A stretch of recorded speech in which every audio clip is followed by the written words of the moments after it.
এই দেখি কাপড় খোল। কি করছেন মালকিন? চম্পা, তুই আমার বাড়ি চাকরানি হয়ে আমার স্বামীর সাথে চক্কর চালাচ্ছিস? না মালকিন, সেটা আমি নিজেই চাকরানির সাথে হাতে নাতে প্রমাণ করে নিচ্ছি। তুই ভিতরে ঢোক, আজ আমার স্বামী এসে কি করে আমি দেখবো। ইন্দু, আমার স্বামী এসছে, এবার আমি চাকরানি সেজে যাই।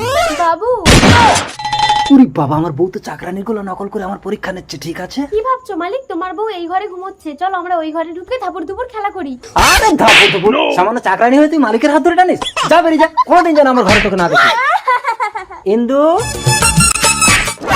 কি সর্বনাশ, আমার স্বামীকে সন্দেহ করে তো আমি ভুল করেছি। এই ওটা চাকরানি, কিছু করো না জানো?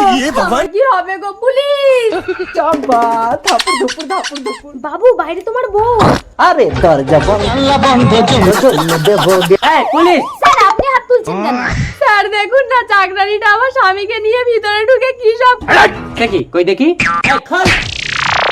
ये सब क्या देख সরি ম্যাডাম, আমি আপনাকে চাকরানি ভেবেছি। না স্যার, ওই চাকরানি। এই তুই চাকরানি, তুই চাকরানি, তুই। Stop stop stop. আচ্ছা আপনি বলুন তো, কোনটা আপনার বউ আর কোনটা আপনার বাড়ির চাকরানি? সেটা আপনি দুজনের পোশাক দেখলেই বুঝতে পারবেন। আরে কি দেখছেন, আমার কথাটা শুনবেন তো। Don't talk. এই arrest him. Okay sir, arrest. আরে আমাকে না, ওকে। Sorry sir.